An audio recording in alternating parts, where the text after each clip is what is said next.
Welcome to In Studio from Simply Timeless. I'm your host, Jay Daniels.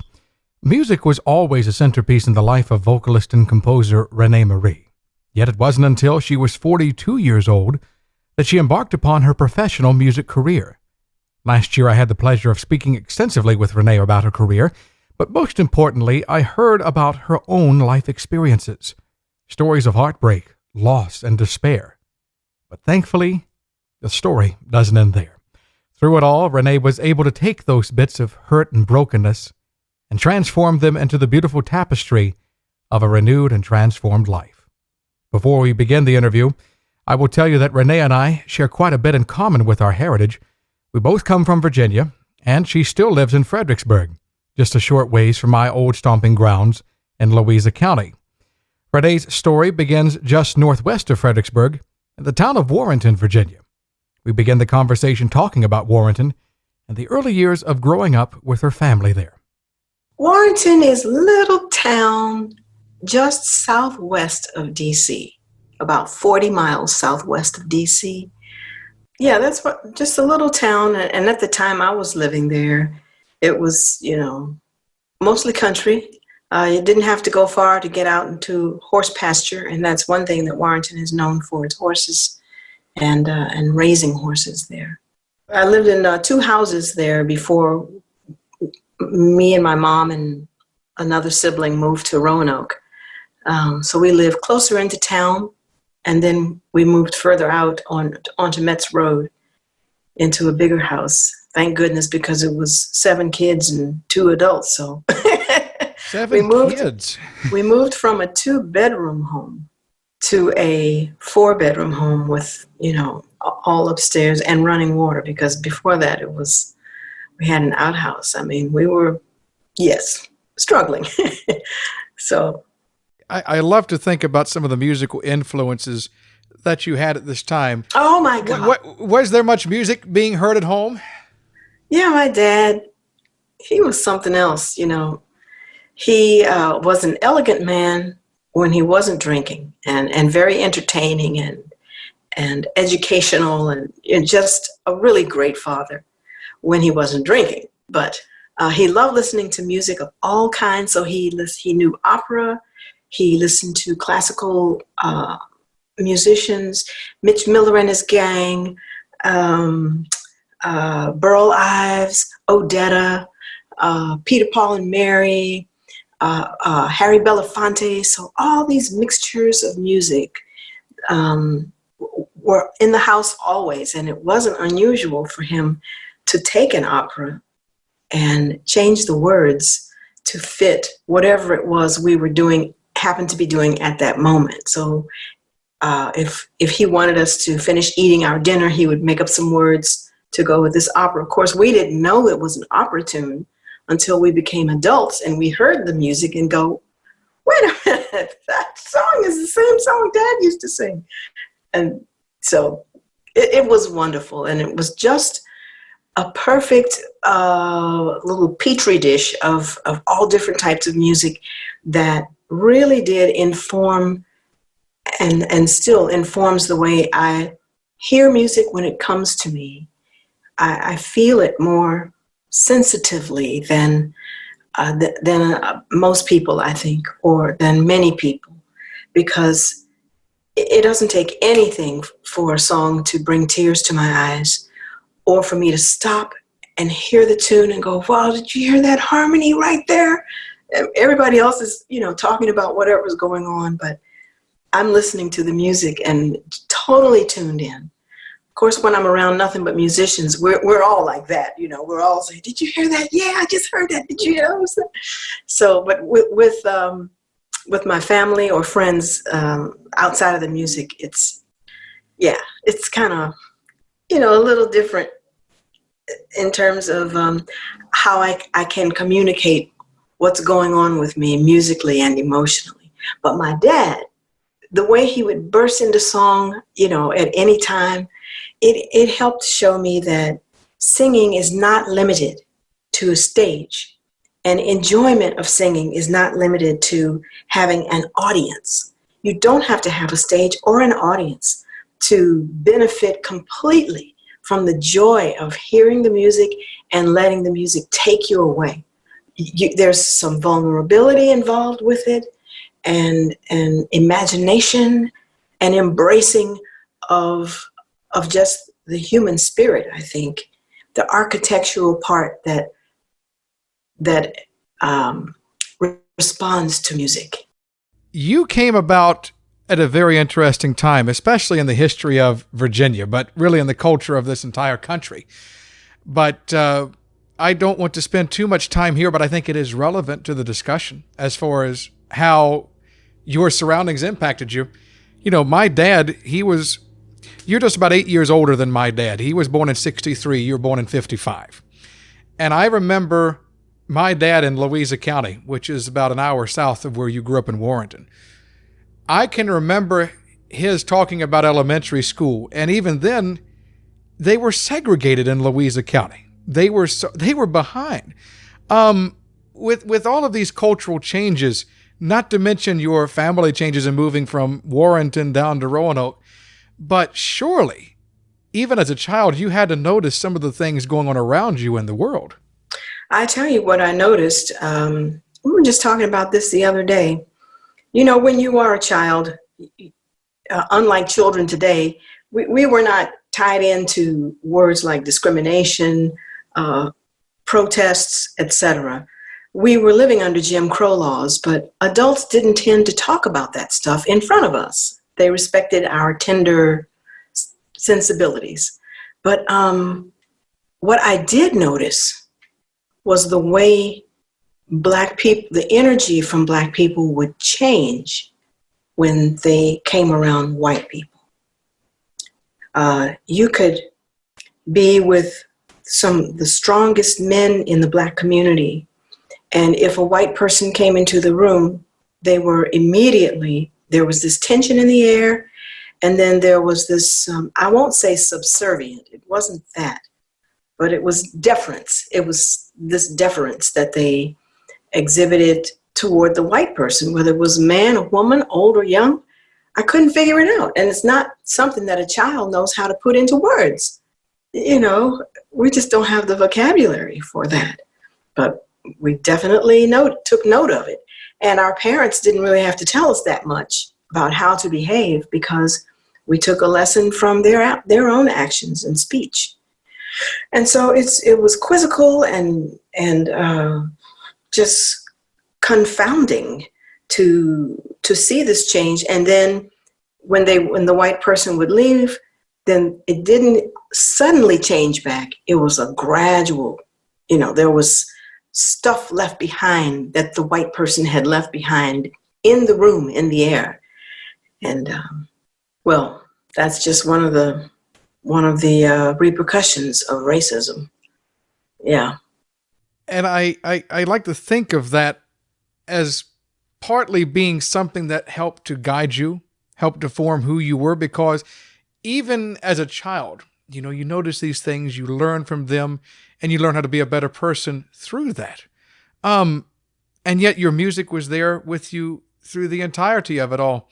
You and I were talking before the interview about some of your original compositions, ones that came out just a few years ago. And they came from this petri dish of influence. You talked about Appalachian folk, country western, R&B, and establishing kind of where you would form your career, your own personality as the years went by.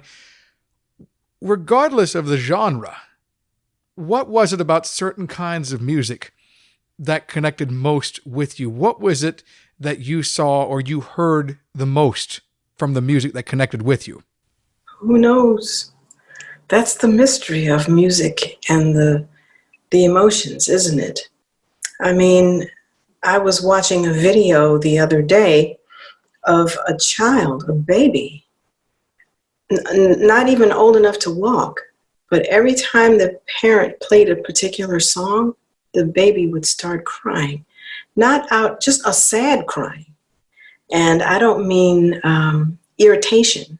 So they would be playing other music, the child's smiling, they put this one song on, and every time the child would get sad and cry. And the parents thought it was funny. But I'm watching this video and thinking, oh my God, I know that feeling. I know how it feels to hear something and you don't know why it touches some part of you deep, deep inside. And crying is the only logical response, it seems, you know. How does that happen? And why do certain songs make us feel so happy? You know, there have been some scientific studies done about how music at a certain tempo and in certain keys, you know, kind of can elate the spirit. But there's more to it than that. I think it's probably an ineffability that we just aren't aware of right now. So, and it can be anything, you know. I love rock music. I love all those other genres of music. And one of my favorite ones is by John Denver, Sunshine on My Shoulder. You know, so beautiful. I'm tearing up now just thinking about it. See, you're helping to prove your own point. And there have been times, and it's not that it reminds me of anything in particular, but there are some times I will hear a song, and it doesn't even have to have words. And I will hear it, and all of a sudden it's like, you know, it just breaks my heart in two. Yes. Now people from the South will tell you that as a guy, you know, you can't cry. You got to remain strong. Music can bring out emotions in people like nothing else can. You know, I'm only in my early 30s, and so I have a lot of living to do. But the thing that I realize more and more is that sometimes music will remind me of something or someone, and sometimes the emotions will sneak up on me and I didn't even see them coming. The connection between your life and music, it's an inseparable bond. And I want to kind of look at that a bit. What I find interesting is vocally, if I understand correctly, you did not receive formal training for your singing, am I? Yeah, that's right. You did have piano lessons, though. I had a year of piano lessons in Warrenton and then another year in Roanoke. My piano teacher in Roanoke, her name was Kiss Eskeland, and she was Danish and a former concert pianist. I loved her. She was so encouraging, and I learned how to play classical music, which I love, you know, playing that. But yeah, that's the only training I've had in terms of music. I didn't get much theory, and so when I compose, it's really hard for me to write everything out. I never do it correctly, and I have to have other musicians look it over and make corrections for me until it's the way it should be. But I can get the general idea across. Preaching to the choir, sister, let me tell you. As far as music and my life experiences, where they meet, my dad, when he was a young man with children, with the young family, you know, he was one of 17 children of his parents. And the majority of those children moved to the north to escape Jim Crow, lynchings, etc., when there were lynchings in Warrenton. And so but they wanted him to come and bring his family, and he refused to leave because he said, I was born here. Just like the people who are trying to chase me out, this is my home, and I am not going to leave. Just on principle, he would not leave. And he wrote this poem I discovered later called The South Is Mine. And it was a long poem full of all some bitterness, anger, a sense of injustice. But it was a beautiful poem. I tried to turn it into a song, but it didn't describe the way I felt about living in the South. And so I wrote my own song and named it The South Is Mine. And that's on the Serene Renegade CD, I think. And I tried, you know, Jay, to evoke, like, to me, the South has its very own particular vibe. There's this lush, verdant, full ripeness to it, even in the wintertime. There's just something about the air and the trees and the grass, the way the bees sound and the birds, all of it. And I tried to capture that sense of what it's like to live in the South and be in the South and move in the South, the way we move and talk and cook, and dance. So it's all these different emotions, which is how I feel about the South, all these mixed emotions. And I tried to put that into the song, including what it's like to be in a thunderstorm.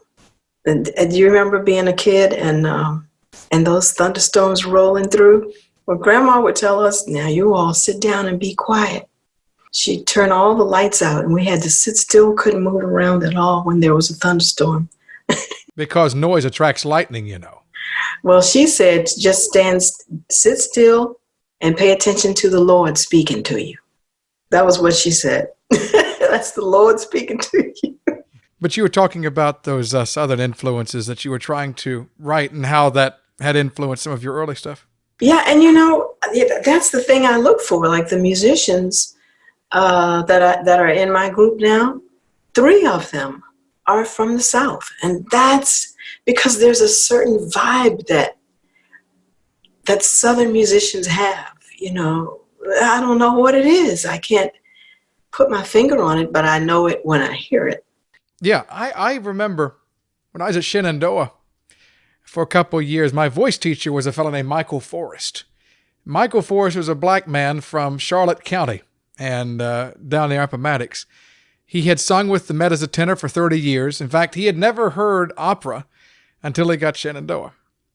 And he heard it, fell in love with it. He was in music education. He got his degree, his bachelor's in music. He had, I think, his master's too. And then he went up to the Met, and he sang with him for 30 years while still teaching Get Shenandoah. out. Did he really? His first role was in Porgy and Bess at the Met, yeah, back in the 80s. But here's one thing he told me. Number one, he told me Yardbird is good for the throat. He loved fried chicken. Wait a minute, what's Yardbird? Oh, chicken. Oh, yeah. Okay. I remember, René, one day, and I know exactly what you're talking about. There was one day that he had me singing a spiritual like, done made my vow to the Lord and I never will turn back. Well, I was singing it in what he called a very vanilla fashion, Clearly I'm white. He looks at me.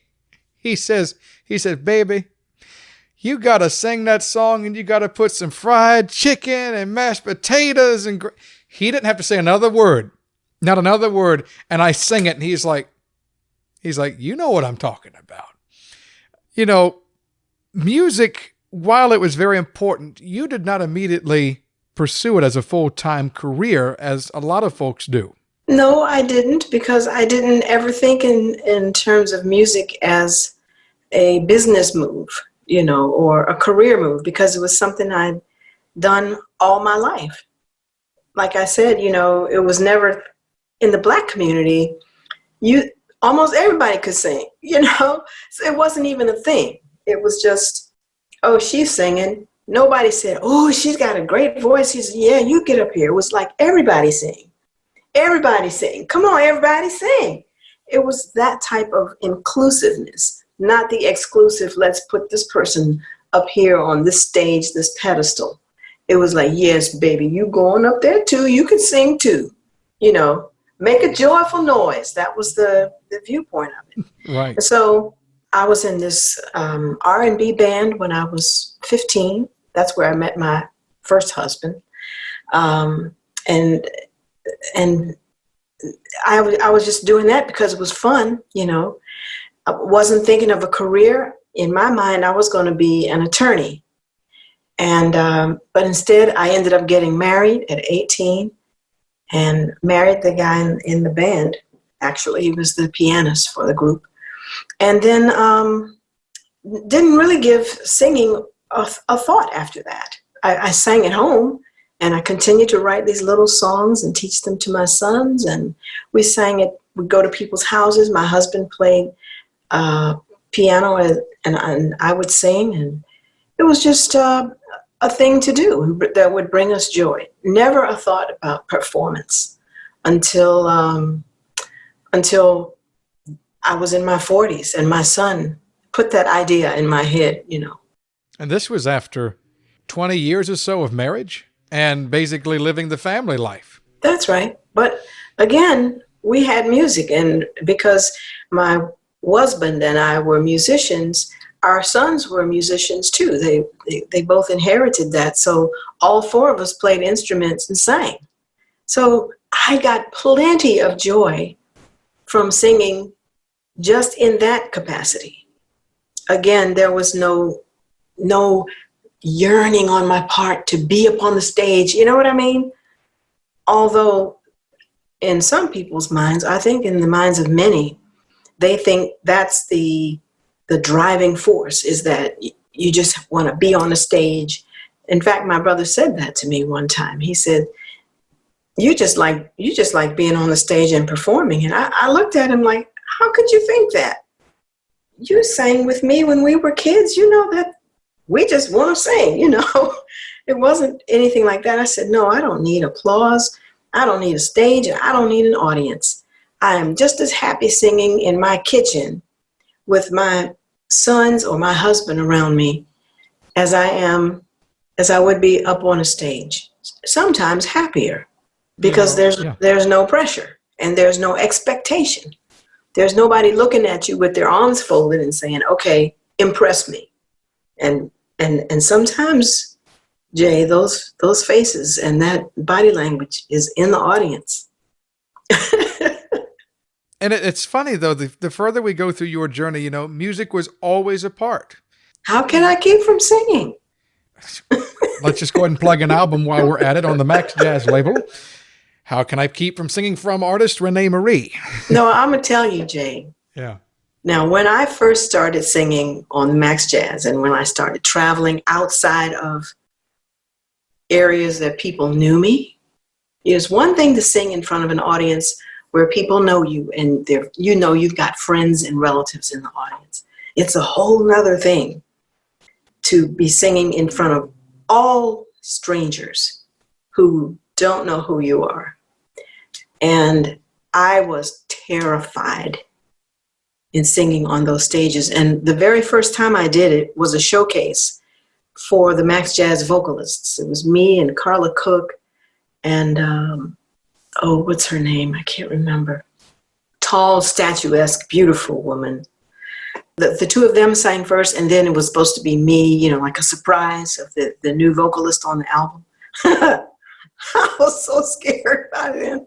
But I was watching them sing, and they were polished, and you could tell they had been singing for years, which they had. And I had just started, and I was looking at them and thinking, I don't know how to do that, what they just did. And, I don't know what that means. And I just felt completely out of place. And so I got up on the stage and I was hyperventilating, which I had never done. I didn't even know what that was because I had never felt that way before. I could not catch my breath. My knees buckled. They were shaking so bad, and I grabbed onto the mic stand to keep from falling. I was, you know, like that. And, you know, the audience was like, what? It was terrible. So I sang 3 songs. Each one was progressively more relaxed than the other, but none of them were any good. And when I came off the stage, I said to the president of the label, Rich McDonald, he's the late Rich McDonald, and I said, if you want to cancel the contract, I totally understand. I don't know if I can do this. And he just patted me on the shoulder and says, oh, you're going to be fine. But it was embarrassing to me. And so that song, How Can I Keep From Singing, it means so much to me. I cannot tell you how much it means. It's almost autobiographical, the verses in those songs. And so I would be standing in the wings of the stage, and I'd be singing that song quietly to myself to remind myself of why I was really there. I'm there because I love to sing. I'm not there to sound like anybody or to impress anybody or to compete with anybody. I'm just here to sing. Just sing like you do when you're in your kitchen, René. How can you not sing? And then I would relax, this smile come on my face, and now I'm ready. I'm ready. Let's just sing. And that song is why I wanted to name the first CD that, and why I wanted to include it as a track on the song, because it means so much to me. That CD, How Can I Keep From Singing, was not my very first one. Do you know what my very first CD was? Let's see if my research paid off. It was an independent production you did in the late 90s. Yes. What was it, Renaissance or something? Renaissance, yeah. Is that what it was called? Uh-huh. I'm sorry I didn't look up to see your expression, because I heard you. I'm like, I wish I could see her face right now. But yeah, it was an album called Renaissance, I think. Yeah, because that's what that CD came about right as I was leaving my former life. And I was in very similar to this quarantining that we've been doing, this liminal space where things are not like they used to be and they're not like the way they're gonna be. So I was in that liminal space. I had just left my husband and my religion and didn't know where I was gonna go or where those decisions would jettison me. And I also left Roanoke for the first time. You know, I had always lived there from the time I was 10. So these were all new things happening, and Renaissance means to be reborn, you know, and that's what my name is. René means to be reborn. So that's why I named it that. And you had to make quite a decision, because you mentioned something as almost a footnote in this past sentence, but it's very important.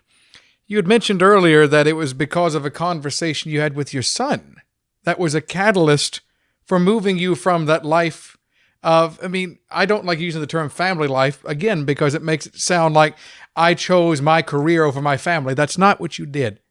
But it was something your son said, though, that got you thinking that maybe doing something with music was in your future. What was it? Because, again, you said you left your husband, you left your religion. What made you do that? What was it from that conversation that moved you in that direction? Well, it didn't really move me in that direction, that conversation. It was just, he saw something in me that I didn't see in myself. And he said, he was at a restaurant in Roanoke and listening to this trio and a singer. And he called me from the restaurant and said, "Mom, you got to come up here and listen to this singer. She's singing all the same jazz tunes that you sing at home, and she's terrible. And she's up here with a trio." So I dropped what I was doing and went right up to the restaurant. And we sat there and listened, and I was just thinking, wow. I turned to my son, I said, "I can't believe she's getting paid for this." It wasn't that she was a terrible singer. It was just that I think she was bored with the songs or the arrangements.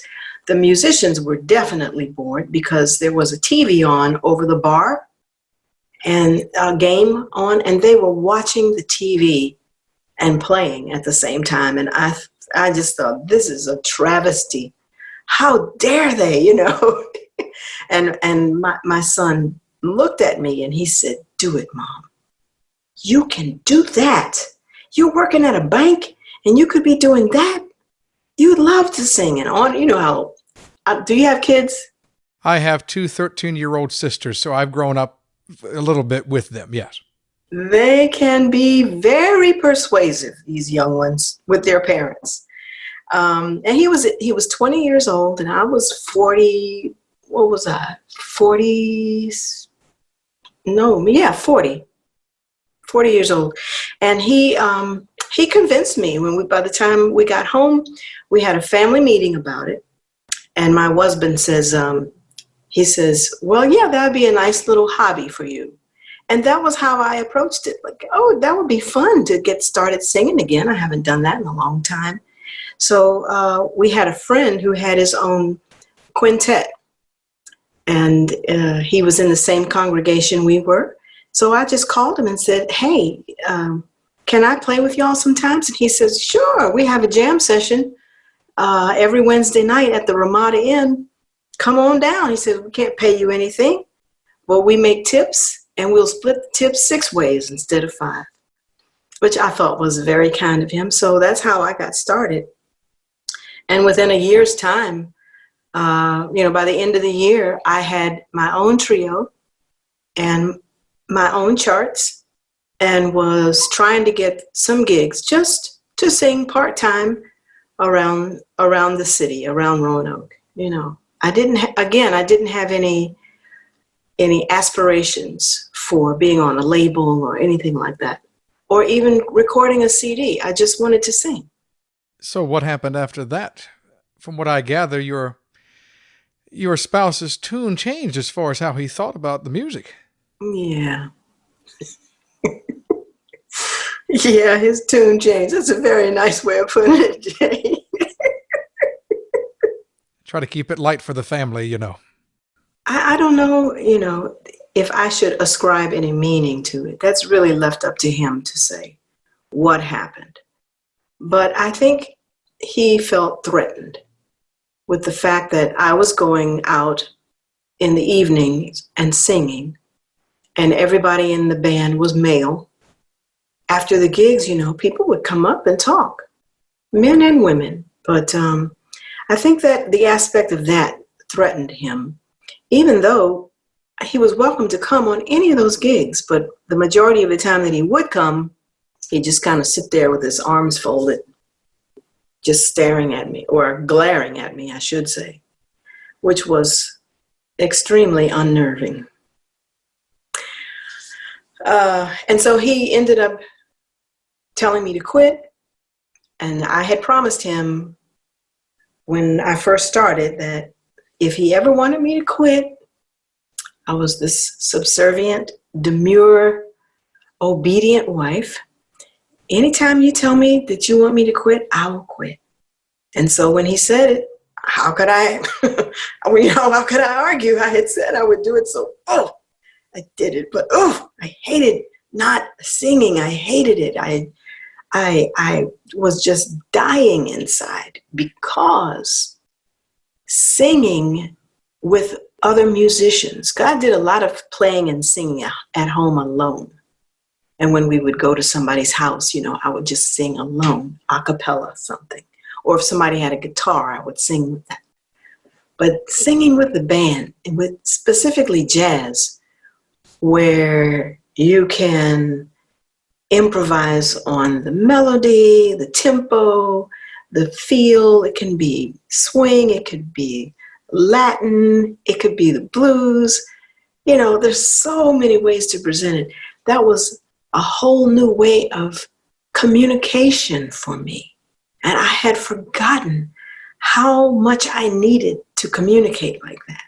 And because I was communicating in that way, I was also, when I would be talking to my husband, I was very slowly changing the way I spoke to him.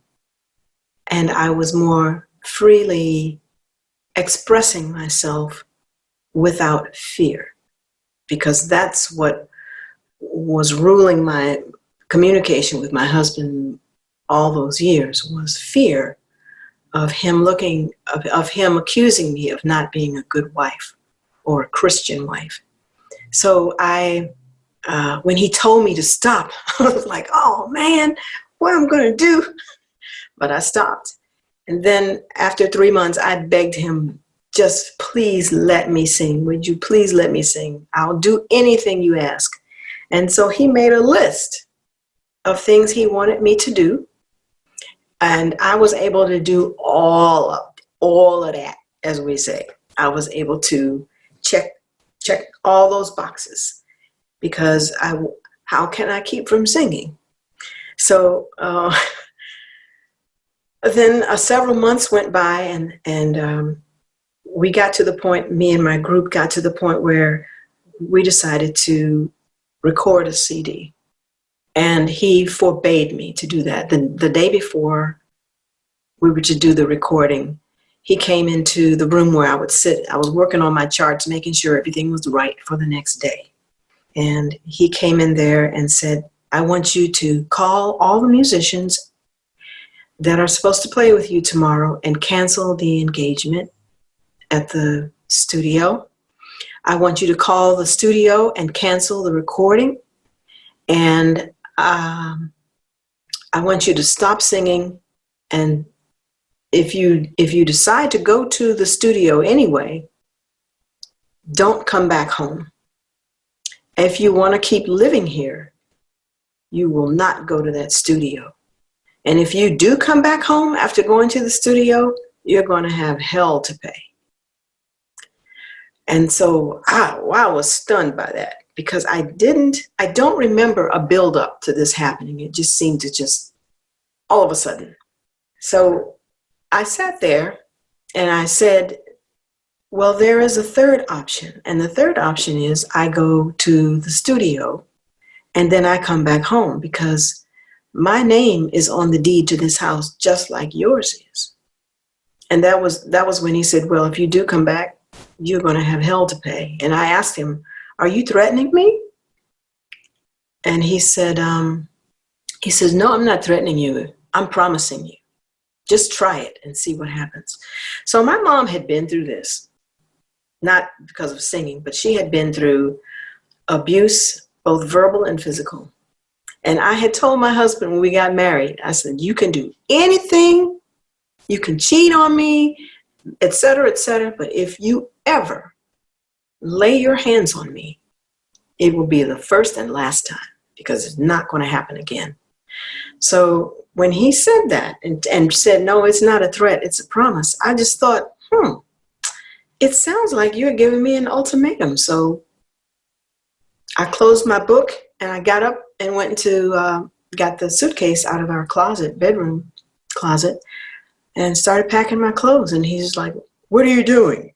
I said, you gave me the choice, so I'm making this. This is the choice I'm making. And that's when things got violent. And wow, that was a terrifying time for me. I didn't question my decision. I just didn't think it would get to that point. I couldn't see, like, what is this all about?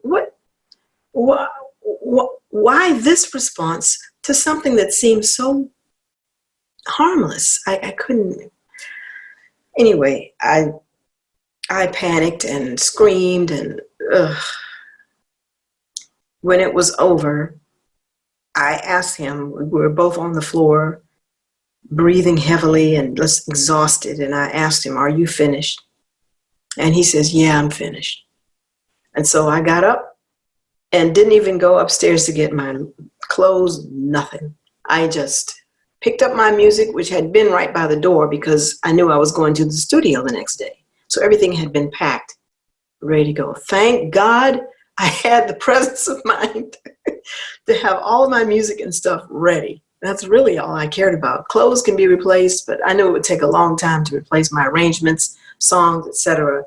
And I just walked out the door and got in my car. And I knew he thought I was going to go to my mom's house, but I didn't.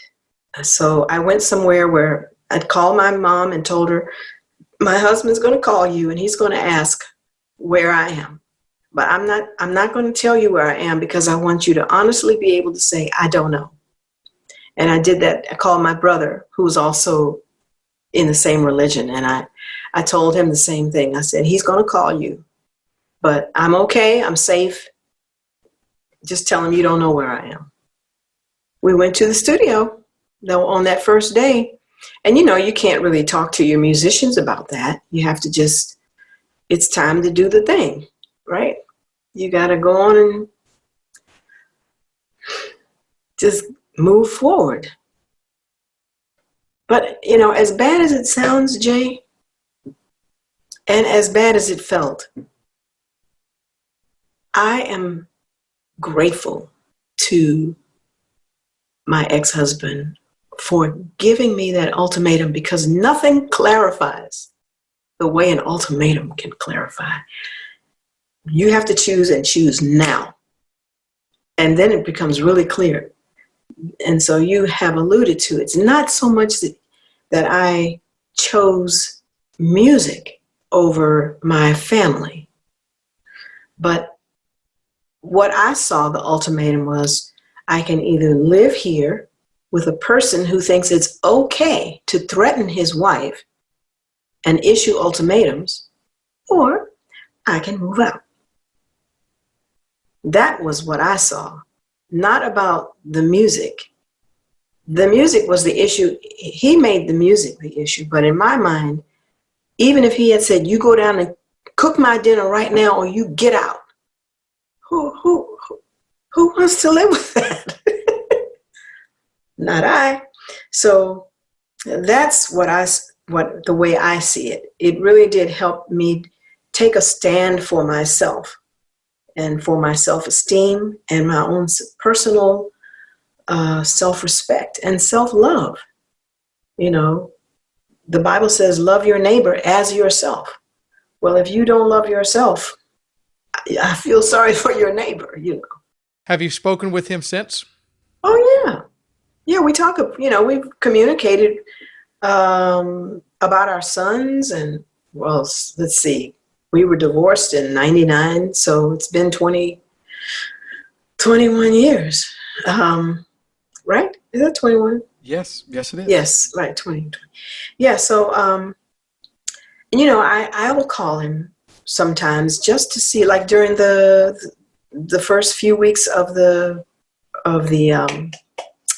sheltering in place, I called him. He never calls me, but I called him to see if he was okay because he lives alone, you know. And I knew they weren't having their meetings because of having to shelter in place. And a couple of times I was aware that he was not being looked after because my sons told me that they had noticed some things and they thought I needed to call. So he doesn't initiate the call. And some of the conversations are unpleasant, not because I want them to be, but it's okay. You know, I don't think once you love somebody, I don't think you ever stop loving them. Maybe the type of love changes, but he's the father of our children and he has some really good characteristics and it's all good. Your music, you certainly kept moving forward from that point. You've recorded not only for Max Jazz, but also for Multima. And you've delivered us a number of striking original compositions. And I think it was important to be able to hear your story today because the point that keeps coming back is, how can I keep from singing? How do you think that your story is heard now through your singing, whether it's through a Rodgers and Hart standard or whether it's through something of your own? How do you think your story comes through in your music? How does my story come through in my music? It takes vulnerability. You have to be willing to go there. And just like we have to be willing to talk about the things that inform who we are. And then once we're able to talk about them, then we have to be able to sing about them. For instance, the song we started off talking about, Go Home. This is a song about a person contemplating having an affair with a married man. And how many people have been in that situation? Many times. Many, many. Just before you make that fateful decision, whether to move on through or to say, no, I'm not going to do it. And so because that happened to me, I felt okay with sharing that musically, that part of my life musically. It doesn't do any good to pretend that you've got it all together, because none of us do. And I just believe that when people come to hear live music, they need to see a reflection of themselves in what they're hearing. They need to hear that. Yes, they need someone else there to express it, to be the conduit. Is that the right word? They need someone else there to express it for them. This is the beauty of being a singer and a songwriter, is to pull out from yourself the thing that you have in common with everybody else. But those other people may not know how to express it or to put it in a creative way. I try to boldly do that, you know. Sometimes it's with trepidation, and sometimes it's with, you know, more chutzpah, when I just say, I don't give a damn. I'm going to sing it anyway, like singing Dixie, you know, and then Strange Fruit right afterwards. I'm going to do it because this is what I'm going to sing, period. So I think that's kind of my modus operandi. If I'm feeling it, then I know somebody else somewhere is feeling it. You know, it may not, and then if I'm singing it, maybe it's not my experience or my story, but it's somebody's story. So why not sing about it? What a story from our friend and vocalist, René Marie. That was one of my favorite interviews from 2020, and it's a privilege to share it with you today. More information on René and her story is available at renemarie.com. Thank you, René, for spending some time with us here at Simply Timeless. And a special thanks to you, our listener, for joining us. Let's do it again next week. Until then, I'm Jay Daniels, and this is In Studio from Simply Timeless.